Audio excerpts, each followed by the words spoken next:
दोस्तों नमस्कार। 24 घंटे से ज्यादा का वक्त बीत चुका है महंत नरेंद्र गिरि की मौत को लेकर, लेकिन यह सुसाइड है या हत्या हुई है, इसको लेकर जो जो सवाल उठ रहे हैं वो सवाल राजनीति को कटघरे में खड़ा करते हैं, वो सवाल पुलिस को कटघरे में खड़ा करते हैं, वो सवाल बिल्डर लॉबी को कटघरे में खड़ा करते हैं, वो सवाल अखाड़ों के पास मौजूद अकूत संपत्ति को लेकर जो लूट है उसके मद्देनजर भी सारी परिस्थितियों को एक साथ कटघरे में खड़ा करते हैं। इसकी जांच कौन करेगा और क्या वाकई सच सामने आ पाएगा? क्योंकि जब बरस दर बरस आप पन्नों को पलटिएगा तो इन अखाड़ों के भीतर हिंसक परिस्थितियां पहले होती रही है, मौतें भी हुई हैं, जांच भी हुई है, लेकिन सामने कभी कुछ आ नहीं पाया। तो क्या महंत नरेंद्र गिरि की मौत और उसके पीछे की परिस्थितियां वाकई किसी रिपोर्ट के जरिए सामने आ जाएगी? यह सवाल तो है। यह सवाल इसलिए महत्वपूर्ण है क्योंकि मौजूदा वक्त में पुलिस ने जिन्हें गिरफ्तार किया और जो पूछताछ हो रही है वो अखाड़ों की संपत्ति को लेकर, उसकी लूट को लेकर, उसको बेचने और उसके जरिए पैसा बनाने कमाने की परिस्थितियों को लेकर हो रही है। और शायद उसके पीछे वो कौन सी लॉबी है जो इस रूप में पैसा चाहती है। राजनीति को लेकर बेचैनी अखाड़ों के मद्देनजर खुलकर सामने आई है। हर कोई जानता है कि राजनीति का रिश्ता धर्म तक कैसे पहुंचता है। हर कोई जानता है कि अखाड़ों के पास अगर इतनी बड़ी तादाद में संपत्ति की मौजूदगी है तो फिर राजनीति से ज्यादा संपत्ति कहीं खपती नहीं है। और अब तो उत्तर प्रदेश में चुनाव का वक्त भी है। चुनाव के वक्त बहुत पूंजी चाहिए, बहुत पैसा चाहिए, लेकिन ये सारे सवाल हैं। इन सवालों से हटकर हमें लगता है कि कुछ नए सवालों पर गौर करने की जरूरत है, क्योंकि 13 अखाड़े और अखाड़ा परिषद के अध्यक्ष के तौर पर महंत नरेंद्र गिरि हमेशा चाहते रहे कि अच्छे लोग महंत बने, अच्छे लोगों के पास अधिकार हो। ऐसा ना हो कि इस तरीके से अपराधी तत्व अखाड़ों में घुसते चले जाएं। इसीलिए अखाड़ा परिषद ने एक बार फर्जी बाबाओं की लिस्ट भी जारी की। एक वक्त अखाड़ा परिषद की तरफ से यह भी कहा गया जो भी महंत जिस भी अखाड़े से जुड़ेगा और जो भी महात्मा जिस भी अखाड़े से जुड़ेगा उसके पास आइडेंटिटी कार्ड होना चाहिए, उसका अता पता की जानकारी पूरी होनी चाहिए, यानी फर्जी लोग दाखिल ना हो जाएं। और इन सब के साथ हर अखाड़े को अपनी संपत्ति की जानकारी देनी होगी और उस संपत्ति के जरिए उसको संरक्षित कैसे किया जाए इसकी व्यवस्था भी की जाएगी। और ये सारी चीजें खुद जिस अखाड़े के वह संरक्षित थे, यानी महंत नरेंद्र गिरि जिस अखाड़े के संरक्षित थे वह निरंजन अखाड़ा था, बागदंबरी गद्दी थी वह। और जिस शख्स की गिरफ्तारी और जिस पे बार बार सुई उठ रही है उसके साथ जो विवाद था वह भी संपत्ति का विवाद था, जमीन का विवाद था, कुछ करोड़ का विवाद था, 40 करोड़ का विवाद। लेकिन बात 40 करोड़ की नहीं है। हमें लगता है एक चीज जान लीजिए, जो 13 अखाड़े देश भर में हैं उसमें 2 अखाड़े गुजरात से आते हैं, 1 अखाड़ा महाराष्ट्र से आता है, बाकी सारे 10 अखाड़े उत्तर प्रदेश में ही हैं। और उत्तर प्रदेश के भीतर ही इतनी बड़ी तादाद में मठ है, धर्मशालाएं हैं, मंदिर है, जमीन है। उसकी अगर संपत्ति का आकलन शुरू करें इस देश भर में तो आपको जानकर हैरत होगी कि तकरीबन 35 से 40 लाख करोड़ की संपत्ति जो है इन अखाड़ों के पास मौजूद है। और अगर अब के दौर में तो भारत सरकार हर चीज को मोनेटाइज कर रही है, तो इन अखाड़ों के पास जो दान की गई जमीन होती है उसी को जब परखना शुरू कीजिएगा तो तकरीबन 25 लाख करोड़ की तो जमीन ही बन जाएगी। यह परिस्थिति है अखाड़ों के भीतर की। और अगर पुलिस इसी दिशा में जांच कर रही है और अगर उंगलियां बार बार इसी दिशा में उठ रही है कि राजनीति के तार, पुलिस के तार, एडमिनिस्ट्रेशन के तार अखाड़ों से इसलिए जुड़ते चले जाते हैं क्योंकि जब धर्म के नाम पर कुछ होता है तो वहां उन्हें टैक्स नहीं देना पड़ता है, राजस्व चुकाना नहीं पड़ता है, राजस्व की लूट इसी में हो जाती है। कैसे, किस रूप में होती है, हमें लगता है आज कुछ पन्नों को समझ लीजिए। क्योंकि जो 13 अखाड़े हैं उसमें जब हमने आपसे जिक्र किया कि 2 अखाड़े गुजरात के हैं, एक जूनागढ़ का है, एक सांबरकाथा का है, एक दिगंबर अति अखाड़ा है और एक पंचदशा नाम पंच अग्नि अखाड़ा है। और इसके अलावे एक तपोनिधि आनंद अखाड़ा है जो नासिक का है, त्र्यंबकेश्वर का है। इसके अलावे 10 अखाड़े उत्तर प्रदेश के हैं। लेकिन हम शुरुआत करते हैं उस निरंजन अखाड़े से लेकर जिसका अपना इतिहास 900 साल पुराना है, और जिस बागदंबरी गद्दी का जिक्र है उसका भी इतिहास 300 साल पुराना है। लेकिन अखाड़ा परिषद बनी इसीलिए कि अखाड़ों के भीतर में कोई खूनी टकराव ना हो। लेकिन धीरे धीरे पैसा, पूंजी, संपत्ति ने ऐसी परिस्थिति लाकर खड़ा कर दी जिसमें महंत नरेंद्र गिरी भी चाहते थे कि अब कुछ ऐसे कदम उठाए जाएं जिससे संपत्तियों को लेकर वाद विवाद ना हो, बाजार में कॉमर्शियली उसका उपयोग ना किया जाने लगे। यह धर्म सेवा के नाम पर ही होना चाहिए। लेकिन उससे पहले पहला पन्ना इससे समझ लीजिए कि जो निरंजन अखाड़ा है उसके पास कितनी संपत्ति है। हरिद्वार में उसका हेडक्वार्टर है, जो जाहिर है बहुत पूंजी के साथ होगा। 17 मठ और मंदिर हैं, 100 बीघा जमीन उसके पास हरिद्वार में है। उज्जैन और ओंकारेश्वर में देखिएगा तो तकरीबन 250 बीघा जमीन है, 8 मठ हैं, 19 आश्रम हैं। नासिक में 125 बीघा जमीन है, 18 आश्रम हैं, 6 मंदिर है। वडोदरा, जयपुर, माउंट आबू, इन तीनों जगहों को जोड़िएगा तो तकरीबन 135 से 150 बीघा जमीन के लगभग है इस निरंजन अखाड़े के पास। 8 मंदिर हैं, 27 आश्रम हैं। नोएडा जैसी जो दिल्ली से सटा हुआ इलाका, यहां पर मंदिर भी है और 50 बीघा जमीन भी है, जो सबसे कॉस्टली जमीन है। एक लिहाज से इस जमीन की ही कीमत इतनी ज्यादा है कि यह लगभग 50-60 हजार करोड़ रुपए बन जाएंगे। इतनी बड़ी और इतनी शानदार जमीन यहां पर नोएडा में है। वाराणसी में आश्रम है, मंदिर है, लगभग 75 बीघा जमीन है। इलाहाबाद के प्रयागराज में जो मांडा भेजा में है वहां पर 5 एकड़ की जमीन है। दारागंज में बड़ा आश्रम है, मंदिर है। यह एक स्थिति, एक छोटी सी स्थिति है सिर्फ एक निरंजन अखाड़े को लेकर।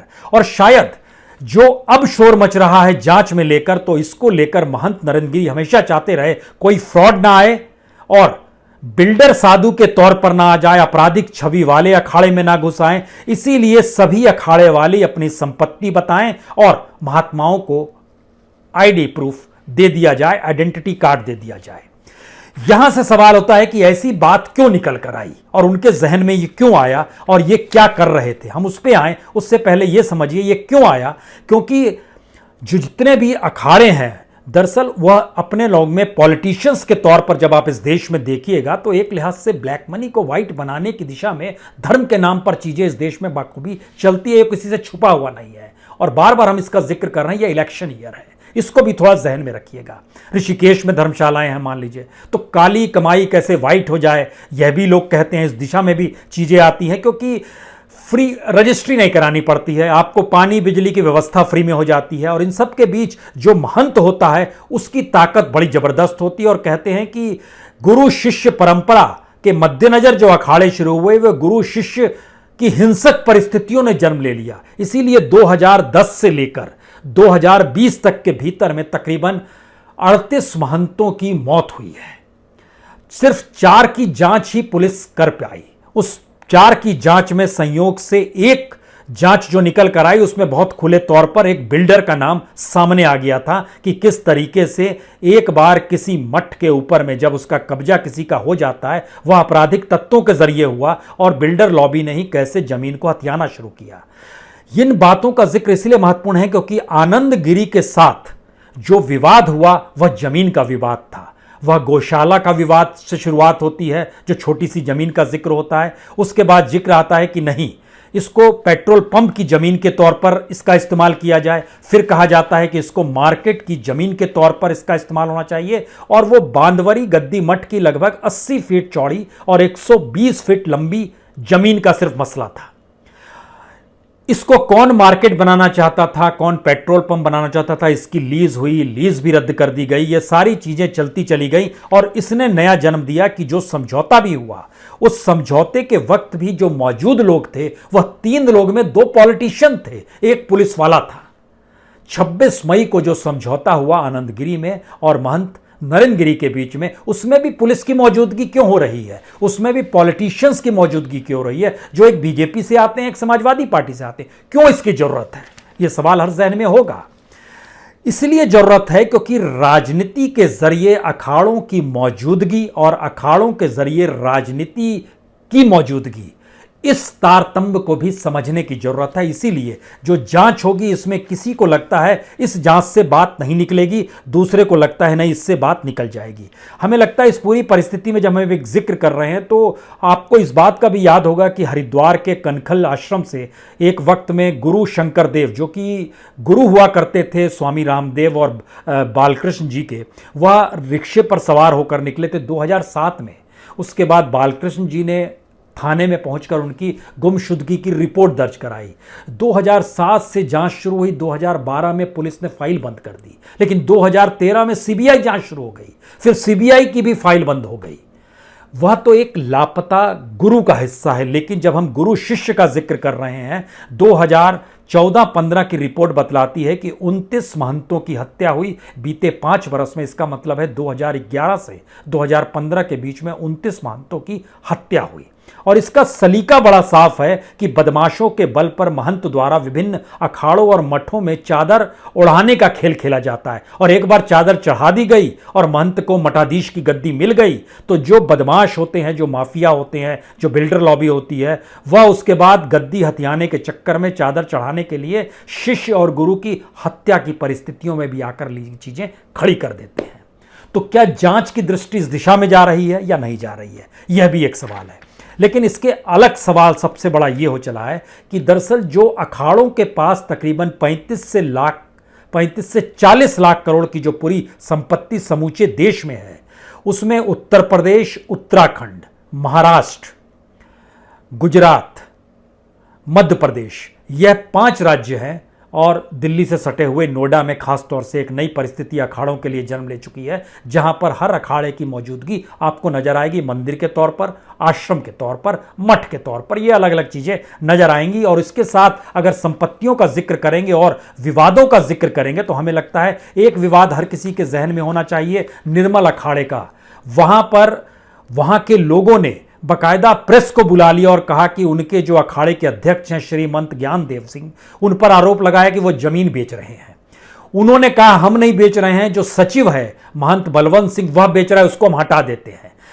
तो इनके लोगों ने कहा हम नहीं बेच रहे हैं बल्कि वो बेच रहे हैं। ये सारी चीजें लगातार चलती रही और जांच की विषय के तौर पर चीजें आगे बढ़ती रही, बरसों बरस तक चलती रही, लेकिन निकला कुछ भी नहीं।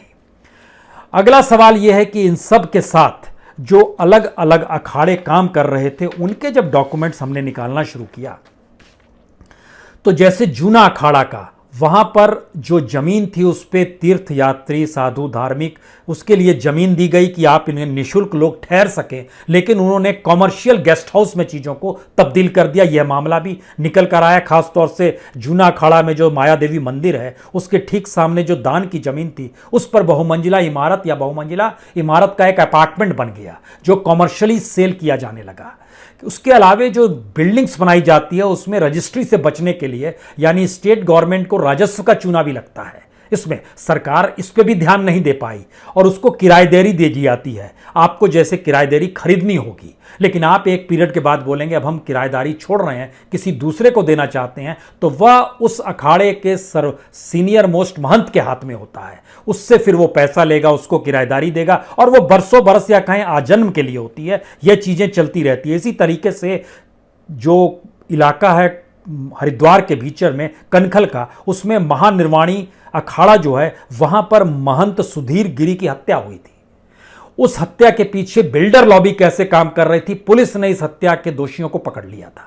जो 4 मामले सॉल्व हुए हैं उसमें एक यह भी था, और मोहल्ला मयाना के मनोरमपुर नाम से एक फ्लैट वहां पर सिस्टम शुरू कर दिया गया जो कि महानिर्वाणी अखाड़ा से था। इसी तरीके से उदासीन अखाड़ा में भी कॉमर्शियली उसका जमीन का उपयोग कैसे किया जाने लगा, यह बात भी निकल कर आई। ये सारी परिस्थितियां बतलाती हैं कि क्या वाकई जो सुधार चाहते थे महंत नरेंद्र गिरी, उस सुधार को रोकने के लिए ये सारी चीजें डेवलप हो रही थी, या फिर इसके पीछे तत्काल में वो पूंजी और पैसा शिफ्ट होने की बात थी। क्योंकि आनंद गिरी जब जुड़े तो वह सन 2000 में जुड़े थे, जिनको अब गिरफ्तार किया गया है। 2003 में उनको बड़ोदरा का जो मंदिर है वहाँ पर, मेरे ख्याल से उसका नाम है अखोड़ मंदिर है, उसके मंदिर की जिम्मेदारी सौंपी गई, उसका थानापति बना दिया गया। 2004 में नरेंद्र गिरी मठ बादम्बरी गद्दी के महंत बने तो 2005 में आनंद गिरी भी वहीं पर आ गए। और जो पत्र लिखा गया है जिसका जिक्र हो रहा है, जो सुसाइड नोट का जिक्र हो रहा है, उसमें आनंद गिरी का नाम है। उसमें हनुमान मंदिर जो इलाहाबाद का है, प्रयागराज का, वहाँ के पुजारी और उनके बेटे का भी नाम है। और खुद आनंद गिरी के जिंदगी को जब आप टटोलना शुरू कीजिएगा तो एक सवाल आएगा कि धर्म और आस्था और सादगी, बिल्कुल नहीं। बेहद रईसी, आईफोन रखते हैं, लग्जरी कार में चलते हैं, मोटरसाइकिल भी एक से एक है, कीमती कपड़े पहनते हैं, वीआईपी के घर में पूजा पाठ कराने का जिम्मा लेते हैं। और वीआईपीओं से जब आपका संपर्क होता है तो वो वीआईपी इस देश के भीतर में कौन, कैसे, किस रूप में होते हैं, यह भी छुपा हुआ नहीं है। लेकिन इन सब के बीच एक जिक्र और यहाँ पर करना चाहिए। जब हम आपसे जिक्र किया कि फर्जी महंतों को लेकर भी नाम इस अखाड़ा परिषद ने जारी किया था 2017 में, 14 बाबा थे फर्जी। उसमें गुरमीत राम रहीम का जिक्र इन्होंने किया था, आसाराम का जिक्र किया था, उनके बेटे नारायण साईं का जिक्र किया था, सुखविंदर कौर यानी राधे माँ का जिक्र किया गया था, निर्मल बाबा का जिक्र किया गया था। ये एक लंबी फहरिस्त है। और महंत नरेंद्र गिरी ने पिछले दिनों जब अयोध्या में जो जमीन को लेकर हेरफेर हुआ था, जिसमें चंपत राय जी का नाम सामने आया था, उसको लेकर भी उन्होंने नाखुशी जताई थी, यानी दुख प्रकट किया था और गुस्सा भी दिखलाया था।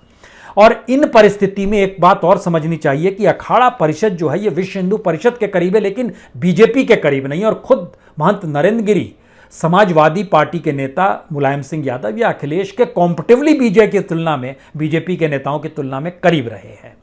ये एक पॉलिटिकल नेक्सस का हिस्सा हम बता रहे हैं। लेकिन जब इस बात का जिक्र होता है कि कोई समझौता गुरु और शिष्य के बीच में संपत्ति के बेचने नहीं बेचने को लेकर जो गिला शिकवा दूर किया जा रहा है, उसमें एक पुलिस वाले की मौजूदगी क्यों होती है जो अच्छे एसपी रैंक का है, 2 पॉलिटिशियन की मौजूदगी क्यों होती है, यह भी एक सवाल है। तो ऐसे में जब भी जांच होगी, उस जांच के बाद क्या वाकई वह परिस्थितियां निकल कर आएंगी जिस पर बार बार उंगली उठाई जा रही है कि नहीं नहीं इस रूप में जांच होनी चाहिए। यहां पर हम आपको बताएं कि ये जो पूरी संपत्ति को लेकर सुधार की जरूरत का जब जिक्र किया गया तो उसमें कहा गया कि जितनी भी जमीन है उसका पूरा डाटा कलेक्ट किया जाए। और डाटा कलेक्ट करते करते जो भी भूमि दान में दी गई या जो भी जिसका भी उपयोग हो रहा था, उसका उपयोग किस रूप में हो रहा है, इसका पूरा डाटा कलेक्ट किया गया निरंजन अखाड़े के जरिए। और उन्होंने कहा कि इसको किसी भी हालत में अब कॉमर्शियली उपयोग के लिए नहीं देंगे। और ये मई के महीने का जिक्र हम आपसे कर रहे हैं, जिस महीने के भीतर में समझौता हुआ था आनंद गिरी और महंत नरेंद्र गिरी के बीच में। उसी महीने में यह कहा गया निरंजन अखाड़े की तरफ से कि अब हम इस चीज़ों का कॉमर्शियली उपयोग नहीं करेंगे और इसके लिए हम ऐसी व्यवस्था करेंगे कि जो भी महंत जहां पर भी रहता है उसको 3 साल के भीतर में वो जगह छोड़ देनी चाहिए, यानी उसका ट्रांसफर होना चाहिए। तो 13 अखाड़ों से जुड़े हुए जो भी लोग थे उन पर भी ये धीरे धीरे लागू हो जाए और इसकी शुरुआत निरंजन अखाड़े से हो, इसको लेकर कहीं ना कहीं महंत अपने तौर पर काम कर रहे थे। और उसमें जो जानकारी निकल कर आई कि संपत्ति को संरक्षित करने का एक प्रारूप तैयार किया जा रहा था, यह मई 2021 की बात है और इसको इस बरस में पूरा कर लेना है। हर जगह नए महात्माओं को जिम्मेदारी दी जाएगी, यानी कोई इस पूरी प्रक्रिया से ना जुड़ जाए कोई महात्मा जो मठाधीश के तौर पर बैठ जाए। और 3 साल से ज़्यादा एक जगह कोई नहीं रहेगा। उसमें उन्होंने लिस्ट बनाई थी, उत्तर प्रदेश में जो मौजूद है, राजस्थान में जो मौजूद है, महाराष्ट्र में जो मौजूद है, मध्य प्रदेश में जो मौजूद है, उत्तराखंड में जो मौजूद है, ये सारे लोगों का ट्रांसफ़र 3 साल के भीतर में होता चला जाएगा। यानी जब अखाड़ा परिषद के अध्यक्ष के जहन में ये सवाल था कि इतनी बड़ी तादाद में संपत्ति है और उस संपत्ति को कॉमर्शियली अगर आप चीज़ें उपयोग करने की दिशा में ले जाएंगे तो मठ को कुछ लाभ जरूर होगा, लेकिन कुछ लोग इसके जरिए माफिया की परिस्थिति में आएंगे, अपराधी तत्व सक्रिय हो जाएंगे। क्या यह नैतिक साहस वो दिखा रहे थे इसीलिए उनके सामने मुश्किल आ रही थी, या अखाड़ों के भीतर की जो संपत्ति का पूरा स्वरूप है उसमें राजनीति का जो मिलन है, वो राजनीति की जरूरत जो पैसे को लेकर होती है, वह अखाड़ों की इसी संपत्ति को मार्केट इकोनॉमी से जोड़कर पैसा पाने की परिस्थिति है। और हम एक चीज़ का इंडिकेट खाली कर रहे हैं बार बार, यह चुनावी बरस है। 6 महीने के बाद उत्तर प्रदेश में 6 महीने भी नहीं बचे हैं, 5 महीने में तो नोटिफिकेशन हो जाएगा, चुनाव होगा, 6 महीने के बाद नई सरकार आपके सामने होगी। उस समय कितनी बड़ी पूंजी इलेक्शन में लगती है, ये सिर्फ 2017 के डाटा से भी आप समझ सकते हैं। जितनी बड़ी तादाद में 2017 के उत्तर प्रदेश के चुनाव में पैसा खर्च किया गया, उतना देश के किसी भी राज्य में पॉलिटिकल पार्टीज ने नहीं खर्च किया। ये संख्या जो थी ये लाखों करोड़ में थी। एग्जैक्ट डाटा तो कोई नहीं है, लेकिन इलेक्शन कमीशन, इलेक्शन वॉच और एडीआर की रिपोर्ट को जब आप परखते हैं, इन रिपोर्टों के जरिए जो निकल कर आता है वो हैरान करने वाला है कि लगभग 1 लाख करोड़ से ज़्यादा इस दौर में चुनाव के समय पैसा उड़ा दिया गया। इतनी बड़ी संख्या में मौजूदगी पैसे की है तो वो कहां से आएगा, किस रूप में आएगा? तो क्या इसमें एक बड़ी भूमिका इस दौर में अखाड़ों के भीतर माफियाओं की जो मौजूदगी है उसके जरिए हो गई है?